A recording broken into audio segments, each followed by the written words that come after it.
Within our church community, we have a variety of people, and you all work a variety of different jobs. Some are traditional, some are untraditional. Some of you are in between jobs, and that's okay. But what I hope in bringing this up, I hope that a few of you will volunteer to tell us your name and what you do. And if you're watching online in the chat room, feel free to let us know who you are and what you do for a job or for work, whether that's traditional or untraditional. So who wants to go first in telling us where you work or what you do? We have Brianna, works at Hy-Vee as an assistant manager in the bakery. We have Adam, master's student. That is like 5 jobs, right? Yeah. One more. Yes.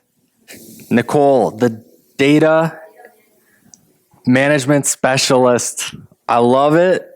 It is awesome. So that's what some of these guys do in the room. I'm interested in reading online this week what you guys put down. Now, those jobs are kind of, not terribly unusual. Your grad school, managing a bakery department, working with computers. Those are kind of more usual jobs, but I was looking up and I found some pretty unusual jobs. So for any of you guys considering a career change, perhaps you should consider becoming a line stander. You can get paid to be a professional person who stands in line for other people who don't want to wait. They have more money than time, and they will hire a professional to stand in line and queue for other people. How's that for a job? You just got to stand in line every September at the Apple Store to get the new thing, right? But if that's not your kind of area of passion, you can become a golf ball diver. I'm thinking about this maybe. Just kidding. I wouldn't want to scuba dive. I didn't like that. I tried it once. But if you do enjoy scuba diving, if you do enjoy being outdoors, then you might be a perfect candidate for this unusual job. Golf ball divers are responsible for collecting golf balls that they find at the bottom of ponds and courses. Judd is keeping these guys in business in Dane County single-handedly. This last one is super weird. You can get paid to feel faces. You get paid to feel faces. Face feelers, as they are sometimes known, work for skincare companies. They don't produce the products, but they feel the faces of people who are trying different products, and they tell you if there's improvement or if there was no improvement. So kind of a specialized skill. But what would be worse than being a face feeler would be the person having your face feeled, right? Like that. They better get paid more. That's all I'm saying with that. Now, I bring up your jobs, I bring up unusual jobs, because in today's passage in Hebrews, we're going to actually talk about the job description of, and I know this is going to blow you away, you're going to just die from the anticipation of knowing this information, but we're going to talk about the job description of the high priest in the Old Testament. So last week, we started a new series called Losing My Religion, and we began by talking about and declaring, as the writer of Hebrews does, that Jesus is the new and better high priest. And we talked about the implications of that. But what does it really mean when we say Jesus is the new high priest? And better yet, what did it mean to the original people who were hearing this for the first time? What did the author of Hebrews have in mind when they say that Jesus is this new better high priest? And so if you want to follow along in your Bibles or on your smartphones using the Bible app, you can go to Hebrews, and we're beginning chapter 5 today. And we're going to study today's passage, 10 verses, in 3 parts. So there'll be 3 parts. That's where we're heading. The first section, we're going to talk about the universal principles, the job description of the high priest. And then we'll be told yet again that Jesus has been appointed as the high priest into that position or job. And then part 3 will tell us why Jesus was qualified. And at the end, if I do my job well today, I will tell you why you should care about this and why it all matters for those of us who are trying to lose our religion. So beginning in verse 1 in Hebrews chapter 5, we read, "Every high priest is a man chosen to represent other people in their dealings with God. He presents their gifts to God and offers sacrifices for their sins. And he is able to deal gently with ignorant and wayward people because he himself is subject to the same weaknesses. That is why he must offer sacrifices for his own sins as well as theirs.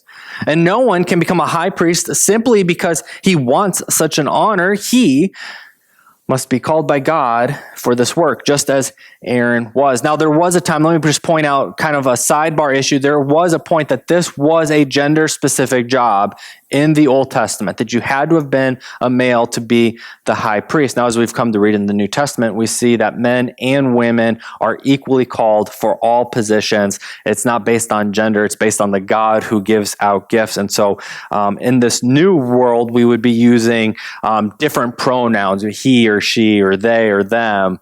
But in this passage, when we're referring to a document that was written 2 or 3 or 4,000 years before Jesus, we got to understand that it was a man at that point. Now, the author goes into those details about what it was to be a priest, what the role was, what you needed to do. And the first thing they say is that this high priest was to come from the people. The high priest was to come from the community of people. They were one of them. They weren't bringing out an outsider, someone else from somewhere else to do this. It would have come from within the community right there. And then that one person would have been elevated by God to the special role.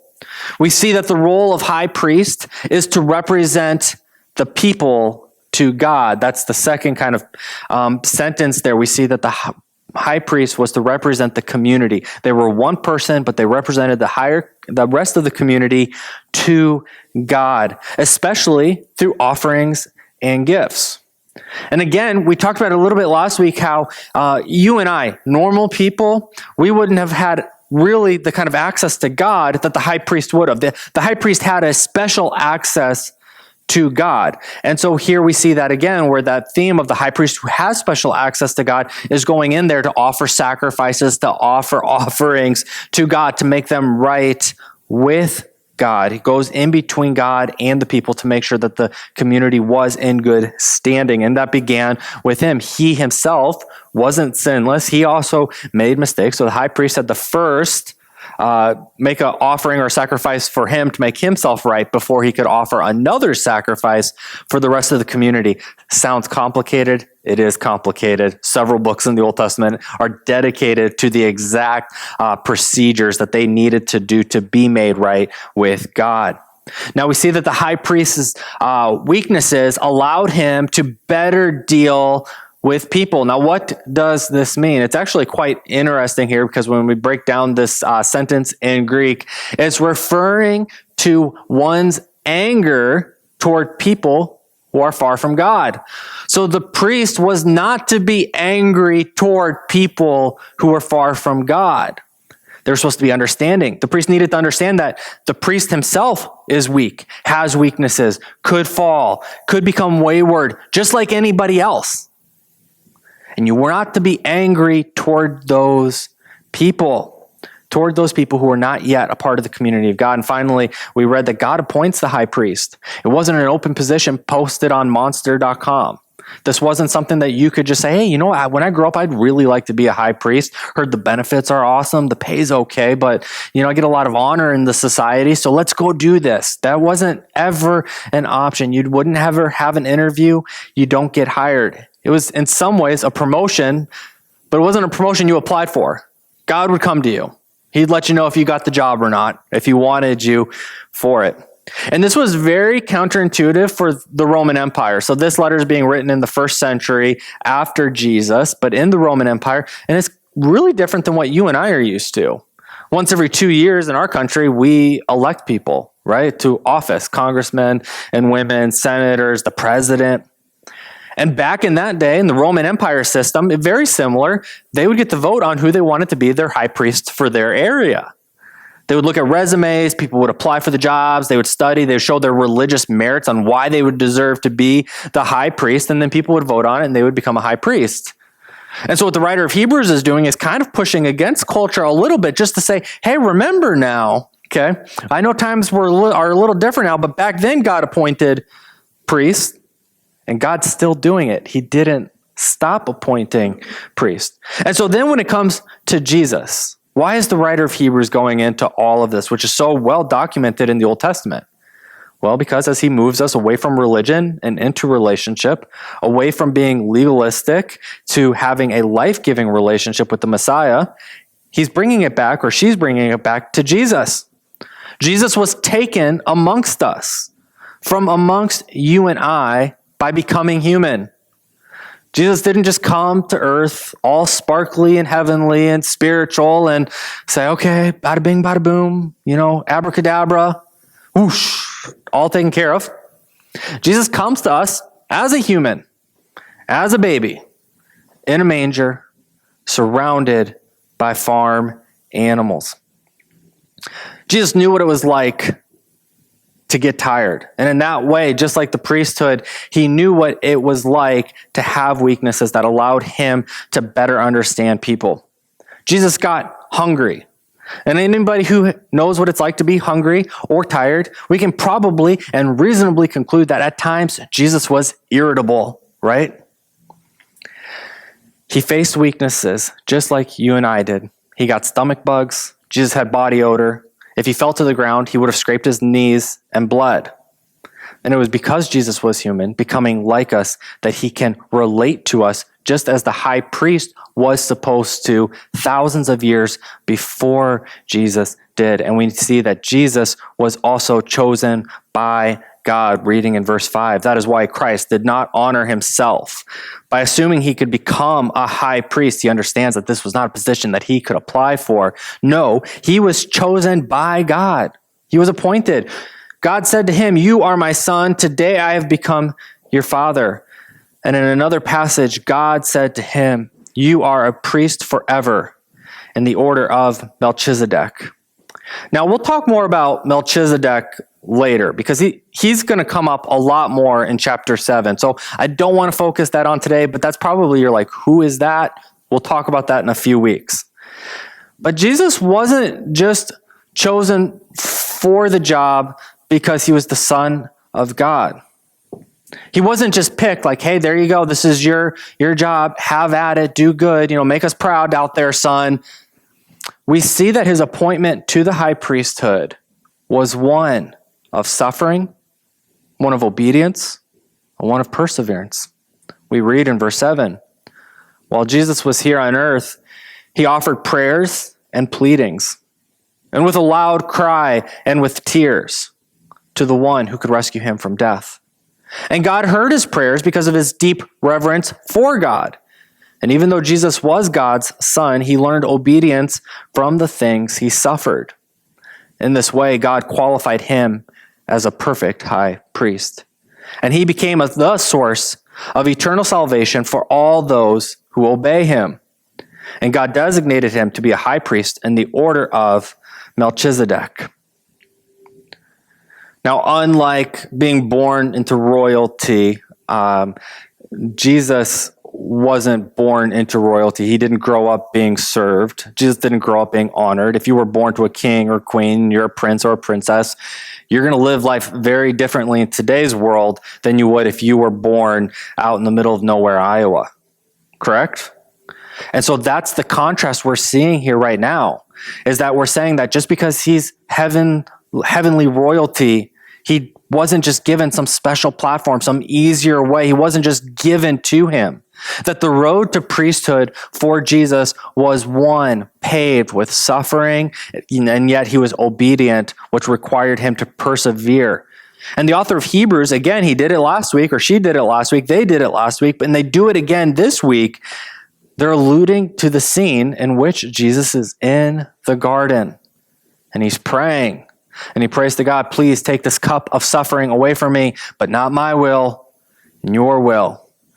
And this, for the author of Hebrews, is such a pivotal scene because it reveals so much about the gospel, that Jesus was really like you and I, that Jesus was really tempted, that Jesus really had weaknesses, that there were things that Jesus didn't necessarily want to do, but that he did anyway. And he was able to do that because he was a person of prayer. Jesus depended on God through prayer. He needed God's help.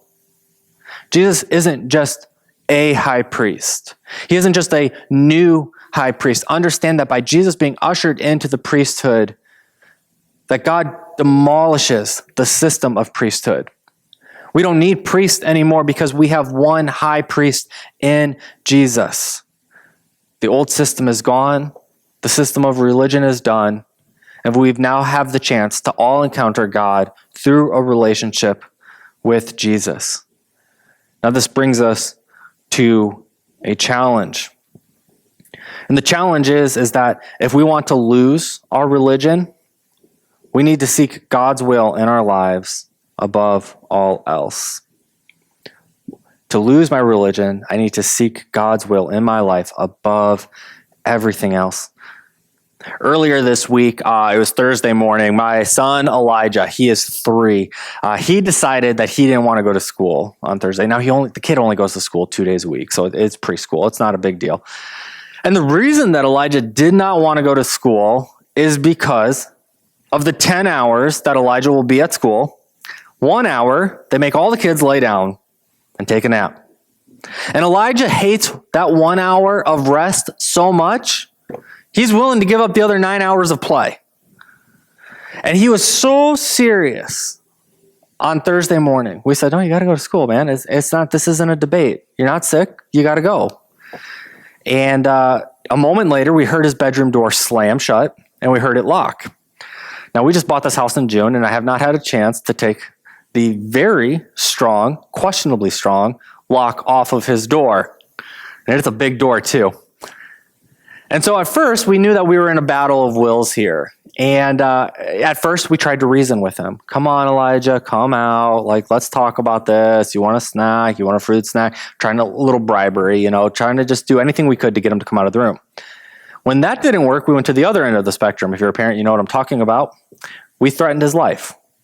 Okay, we didn't really threaten his life.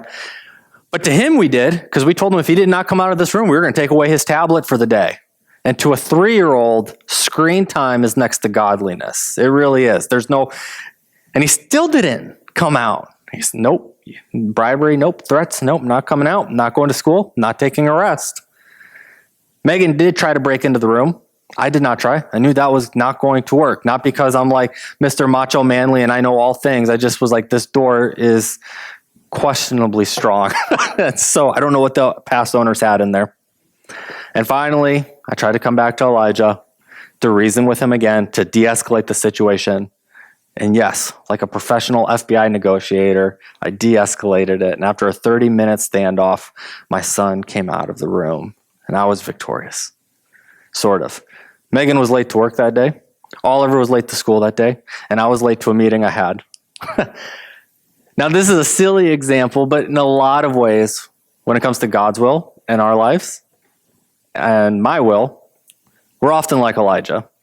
A lot more than we maybe want to admit. See, when God tells us to do something that we don't want to do, we go into our room, we shut the door, we lock it. Now, because God is a heavenly father and a perfect father, he's not Stephen or Megan, God won't try to break the door down and he won't threaten your life. But God will continue to knock, to reason with you, and to get you to come out of the room. Now, when we do this, when we lock ourselves in the room, just like Elijah, we may not understand that we are hurting other people by doing it. Elijah didn't understand the concept that his mom would be late for work, that his dad would be late for a meeting, that his brother would be late for school.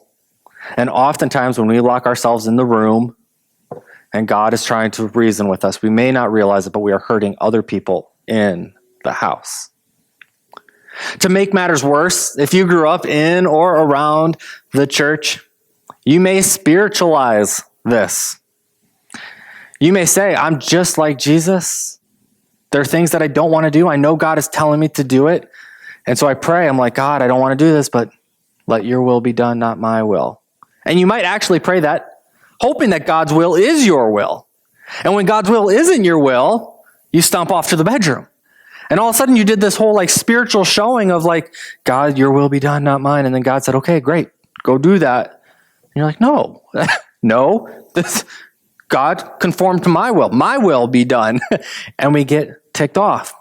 And so this challenge of seeking God's will above everyone else's is super deep, or challenging. So how are you going to do this? Well, first, and I know it might sound simple, but it's about praying a very specific type of prayer. We see in the Lord's Prayer, when Jesus starts talking about here's how you should pray, when the disciples say, Jesus, teach us how to pray, Jesus starts by saying, pray that God's will is done on earth as it is in heaven. And when Jesus, when faced with his greatest temptation and he doesn't want to go through with it, he prays, God, let your will be done. And as such, you and I, when we go to God in prayer, whether it's in this place or at home or in the car ride home or wherever it is that you're praying, in our regular prayers, part of our regular mantra should be asking for God's will to be done in your life and to help you like it. Because oftentimes there's a conflict, there's a tension between what I want and what God wants. And so while it's one thing to pray for God's will in my life and then get upset when God's will isn't my will and to stomp off, I can begin to pray that God conform my heart to yours. God, help me understand your will. God, help me trust that your will, your plan is better than mine. God, help me to have faith that you can see things that I can't see and that you really do want what's best for me. You want what's best for me more than I want what's best for me. And so we continuously pursue God in prayer in every moment of our lives, in the ordinary and the extraordinary and everything in between. But we seek God out and we say, let your will be done. And we look for God in the ordinary. And that was just a little something that we alluded to last week that we covered a lot in the bonus content of the podcast this week. But if we're going to be these types of people who seek God's will in our lives above all else, we have to seek God in the ordinary, between the mountaintops and between the valleys. Which means when we come in and we approach our schedules, it's not just, I'm going to church on Sunday night. I mean, that's great. I'm not trying to insult that or anything, and I recognize that. But to really turn over your entire schedule to God, what would that look like? What would it look like to say, God, what do you want me to do at 6:30 a.m. tomorrow morning? Or just 6:30 a.m. in general? Or at noon? God, how do you want me to use my lunches this week? You're not going to figure it all out. Okay, that's the warning. You're not going to figure it out all this week. But as you begin to make your schedule, this ordinary document that dictates how you spend your time, are you seeking God first in that? Or do you kind of insert him in the spaces? When it comes to another important document, your budget, are we seeking God after the fact, after the taxes, after we get paid, after I buy the new TV or the whatever, get the car fixed, whatever it might be, and whatever I have left over, here you go, God, here's a little bit, a tip, a spiritual tip to you. Thanks for, everything. Or do we say, God, in my budget, tell me how you want to spend everything? And when I say this, I run the risk of people hearing me say, you should tithe. And I think you should. We're pretty upfront about that. I mean, we'll talk about that in one of our courses. To be a member at the church, we'll talk about tithing. But I'm not just talking about tithing tonight. I'm talking about the other 90%. Because if you are every day going to Starbucks and getting a triple venti soy pumpkin spice latte and you're running up an $11 bill and and your Starbucks budget's almost $500 a month, I don't know if that's the best way to use the money that God is giving you. Like God is investing in you and pouring cash into your life and he's saying, manage this, steward it, be a good investment for me. It's not just about the 10% you give back, but what about the other 90%? It's not just about the hour you go to church and the schedule. It's about the other 6 days of the week. And so as we seek God's will in our lives, we are constantly praying, God, let your will be done in my life. So when God says, I want you to do more than just Sunday nights, we say, okay, less of me, more of you, your will in my life. Help me like that. When God says, I want you to give, or I want you to spend less on overdraft fees next month, we say, okay, yes, God, your will. So one of the big transitions here that we're going to make when it comes between the religious kind of setting of the Old Testament and the priesthood, one of the transitions that we see is that the priest went and represented the people to God. And in this passage, the passage we talked about today, what we see is that Jesus represents God to us now. Rather than having one person who comes to God, we have a God who comes to all of us. And Jesus is that high priest. It's profound. It's extraordinary. It's difficult to understand and always put together. And it's time to lose your religion. It's time to follow Jesus. Because following Jesus is way better than Christianity. And so let's seek God's will above all else, even when we don't feel like it. Let's seek him out.